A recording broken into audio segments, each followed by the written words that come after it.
and the omnibus. So I was forced into the Archers when I was a child. And look, it's come back to bite me later on. I'm awash with this stuff. The Archers is the world's longest-running radio show, with more than 15,000 episodes broadcast. Despite being a rural flavour show, The Archers is recorded in the heart of... So, have you ever been pushed out of your usual routine? Maybe found yourself in a genuinely unexpected environment, and then realized it somehow opened the door to, I don't know, profound personal insights, or just really surprising, candid conversations. Absolutely. It's often those moments, isn't it, when life just kind of hits different. Yeah, it's different. Forces you to look inward or outward, I guess, in a totally new way. It's true. These kinds of situations, they often strip away our, our everyday defenses and distractions. Right. And that allows for this unique kind of reflection and a candidness that's honestly pretty rare in our usual structured lives. They create a sort of crucible for authentic experience. Oh, the crucible. I like that. And that's precisely what we're plunging into today for this deep dive. We've gathered a bunch of source material detailing conversations and events from just a single day. And we're exploring how these unexpected contexts can be so powerful. Our mission here is to try and uncover the underlying themes. Things like belief, loss, human connection, that emerge when people are nudged out of their comfort zones. Or just find themselves navigating a really surprising new setting, right? Exactly. So we're going from, say, the quiet corners of a community church, which sounds maybe less quiet today, Surprisingly bustling. to the vast open expanse of a chilly lake. And we're going to observe how these different environments become catalysts for these really personal journeys and revelations. Yeah, get ready for some truly unexpected reflections on faith, what it even means to believe sometimes. And then there's this poignant, almost raw process of healing through memory. And underpinning it all, that quiet, sort of undeniable power of community. In moments of challenge, but also just contemplation. Okay, so let's explore these sources together then. Let's unpack what they really reveal. Sounds good. Where do we start? Okay, so our day begins in a place that's maybe unusual for some people. A church. But it's not like a typical Sunday service. Okay. Instead, there's a temporary community shop set up. The sources say it's just by the Sunday school notice board. Right inside the church. Interesting. Yeah. And here we meet Jim. He's an atheist. And he admits, initially, he felt not sure at all about relocating to this area in the first place. Okay, so he's new there. Seems like it. And he says he's never been completely comfortable in a church. He appreciates them, architecturally, historically. Which lots of people do. But personally, he feels very much out of his element in one. Right. But what's striking here, despite that discomfort, despite the skepticism, he finds himself surprisingly okay. Even, enjoying it. Exactly. He describes his morning as a revelation. He actually says, I'm actually enjoying myself. Wow. So the setting itself. Yeah, this informal shop right there in this, sacred space has become an excellent talking point for him. It's leading to very interesting exchanges indeed. Huh. So it breaks the ice somehow. Seems like it. He literally says he's learned so much about what people believe and why just from these sort of impromptu chats. It really highlights how the environment, when it's unexpected, can become this powerful catalyst. For connection, maybe. For revelation. Dissolving social barriers we don't even notice are there. Totally. It's like a spontaneous forum for what another character, Lillian, later calls ecclesiastical musings. Ecclesiastical musings, that's quite a phrase. Isn't it? It fits, though, the spontaneous, sometimes quite profound philosophical chats about faith, spirituality, what people really believe. They just bubble up naturally in a context like this. Yeah, it's not a sermon, not planned theology. No, just casual but maybe deep sharing, sparked by the setting itself. And these musings, they're incredibly varied. Take Lillian, for example. Jim asks her if she's a regular churchgoer. And Her answer is this wonderfully nuanced yes and no. one of those. Right. She explains she used to go mainly for her mom. Christenings, weddings, funerals, obviously Easter Sunday, Christmas Eve, that kind of thing. The big occasions. Yeah. She says she'll be at Martha's Harvest Festival, but otherwise. Not if I can help it. She's really direct. Says, I'm Christian for show. Wow, that's blunt. Yeah, even contributes money to fundraisers, but specifically for her mom. And Jim, our atheist observer, how does he react to that? Well, he gently probes it. Asks her, why do you need to pretend to be Christian? Atheists can be good people too. Good question. Then he shares his own view. I don't think I do believe in God. No, but I'm happy for other people to believe in whatever they like as long as they aren't hurting anyone. That seems pretty reasonable. And Lillian? She just readily agrees, says religion doesn't have the monopoly on goodness. Huh. That's a really powerful moment of connection, isn't it? Between someone who doesn't believe and someone who sort of performs belief. It really is. It's just mutual respect, finding common ground on shared values, human decency, often outside those traditional structures of faith, you know? Yeah. But while Jim's having this, like, revelatory morning, making connections, the local vicar, Alan, he's maybe not having such a great time. That's putting it mildly. Yeah. Alan is already feeling the weight of his job. He's a bit stressed. Okay. Has about 30 seconds to put the kettle on and shovel down some cereal before my meeting. Says he's always on call. The vicar life. Sounds draining. Totally. He just got roped into judging the flower and produce show this Sunday, which means missing his cherished bike ride. Oh, no. Sacrifice the bike ride. That's serious. Right. He even let slip. He didn't always want this path. Once considered being an accountant. An accountant. That's quite a switch. The road not taken, huh? Totally. And it's this fascinating paradox, isn't it? The very same environment that gives Jim the atheist this revelation and unexpected joy is simultaneously pushing Alan, the vicar, toward his breaking point. Yeah, it shows how the same context can land so differently. Depends on your existing burdens, your expectations. And Alan's morning gets even busier, precisely because of this new shop setup. He starts fielding a couple of theological questions that really catch him off guard. Oh, the irony. While Jim's thriving on these ecclesiastical musings, Right. Alan, who's literally paid to engage with them, is feeling completely overwhelmed by them. Exactly. So one man asks him, how can God be both transcendent and immanent? Whoa. All right. Okay. Heavy question for a busy morning. Right. Took Alan totally by surprise. And then right after that, a woman comes up asking about arranging multi-faith events. Okay. And how does Alan take that? Well, coming right after the big God question, he kind of takes it as a criticism, starts to spiral a bit. Oh, dear. Wondering, I can't be doing that great a job, can I? Maybe they're all talking about it. How to put a rocket up the vicar. Ugh. That self-doubt. That sensitivity when you're already stretched thin. Yeah. So relatable. Totally. It really illustrates the burden, doesn't it? Spiritual leadership, the unseen pressures, constant availability, emotional labor, having profound answers on demand. Yeah. And the community's newfound openness, maybe inadvertently sparked by Jim being there with the shop. Just adds to Alan's stress. And does he figure out the connection? Well, Lillian, who seems pretty perceptive, she finally connects the dots for him. Suggests the shop and the church is the reason for all these ecclesiastical musings. And Alan's reaction? A frustrated, I knew he was up to something.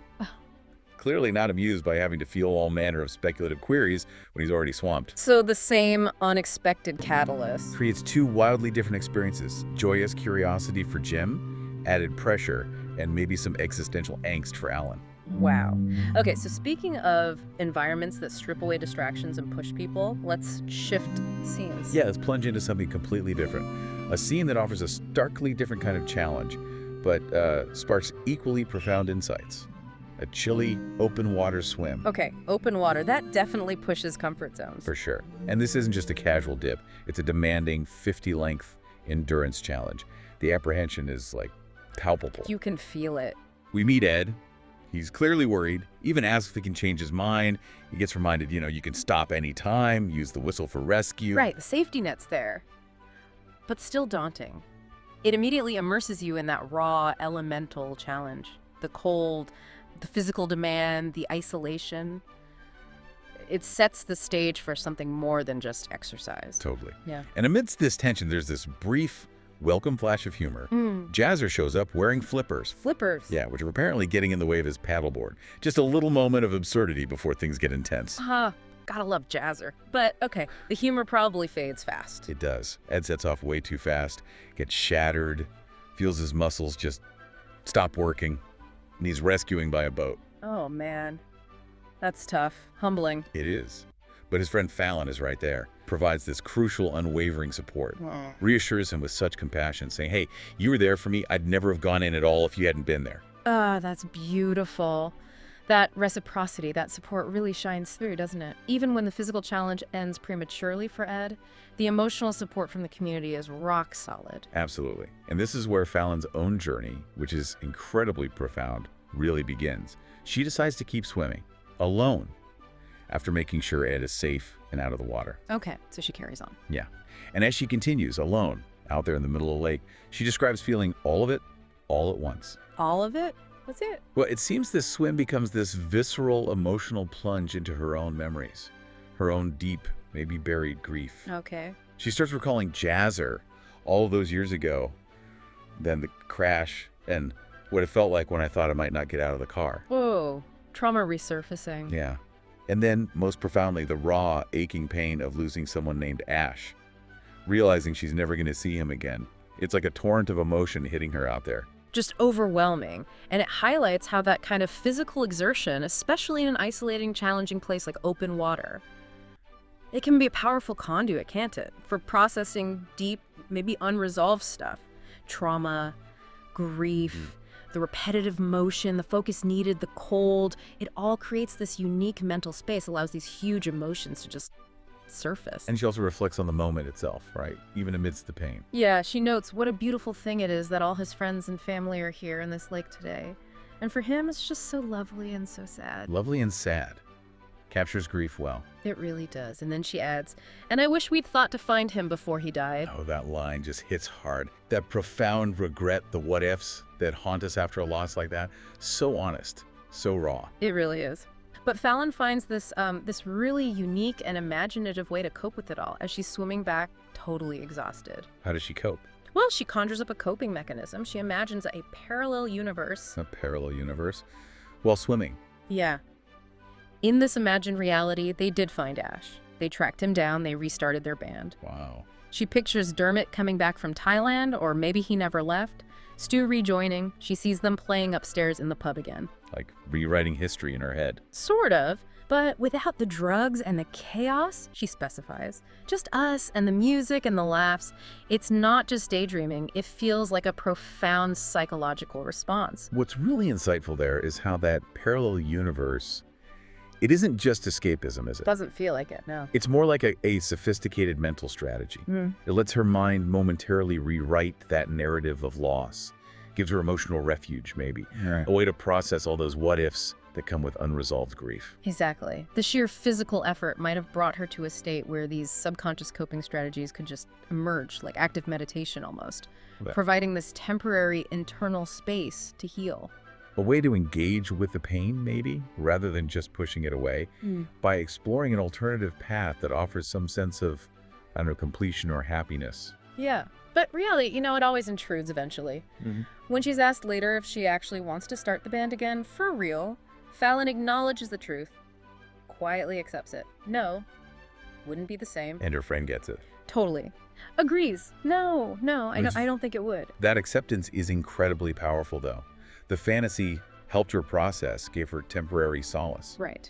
But the present demands acknowledging what's gone and having the wisdom to know some things just can't be replicated. Oh, Bandit, but a really resilient feeling comes out of it, too. Fallon says, but we'll always have it, just like we'll always have today. Oh, that's lovely. And I think Ash would be really pleased we were here today. It's this beautiful mix of cherishing the past, but grounding it in the living active remembrance of community right now. Yeah. And the whole thing ends with the group wanting to get a photo of Jazzer in his flippers. Ah, back to the flippers. Right. It's such a perfect, unexpected blend of humor and really poignant remembrance. It ends that deep dive into grief with this moment of shared, lighthearted connection. What a day, eh? As they What a day indeed. So, okay. We've journeyed from this surprisingly buzzing church shop to the vast, chilly expanse of an open lake.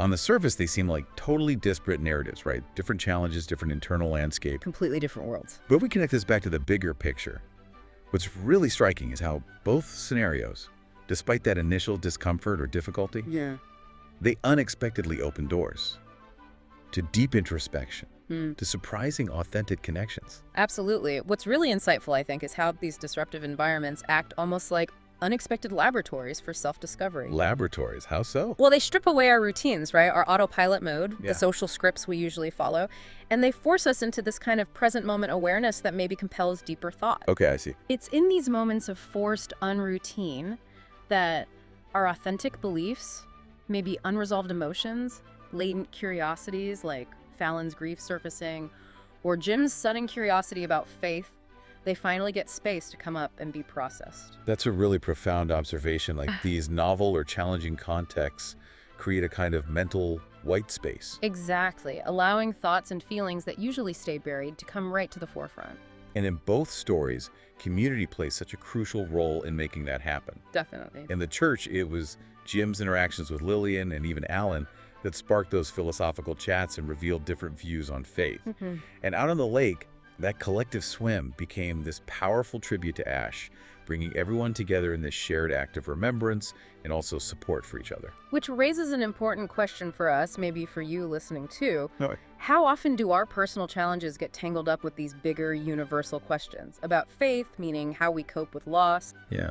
The church, normally a place of structured belief, became this casual forum for questioning, for sharing really personal views on spirituality. And conversely, the raw physicality of the open water, totally outside any formal structure, provided this intensely personal space for processing deep emotional trauma, finding a different kind of spiritual release, perhaps. It really seems like these unexpected environments aren't just backdrops, they act more like pressure points. Pressure points. Yeah, forcing out those deeper thoughts, those feelings that might otherwise stay hidden. Think about Alan's overwhelm, struggling with the burden of his role as vicar. Right. Or Fallon's raw grief channeled through that grueling swim. These deeply personal challenges became opportunities for a wider conversation, or maybe just a deeper internal dialogue about what it means to believe, to lose, to connect. And ultimately changing how they understood themselves and maybe each other too. Yeah. The disruption of routine, whether it's a shop popping up in a church or a tough swim in a lake, it just seems to create this incredibly fertile ground for self-discovery, for shared understanding. Pushing people beyond their comfort zones into these moments of genuine, sometimes transformative revelation. It's a powerful reminder, isn't it? How vulnerability, especially when it comes from unexpected circumstances, can really open us up. And that brings us, I think, towards the end of this deep dive. Yeah. We've seen how just a single, seemingly ordinary day, punctuated by these unexpected contexts, can reveal truly profound insights. From navigating personal beliefs and faith in a temporary shop, to processing deep grief and finding solace in an open lake. So maybe something to consider. In our increasingly busy, often really structured lives, are the truly deep dives into ourselves, into our core beliefs? Are they found not always in planned contemplation, quiet reflection time? But maybe they're found precisely in those unexpected moments.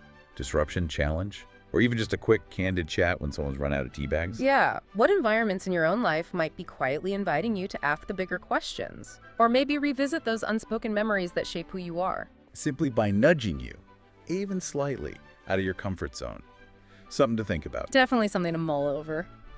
Until next time. So, what are you doing now? Just getting ready for the next episode. Just moving mics around. So, what do you do? I do the spot effects on the arches. Any Are you what we call Foley then?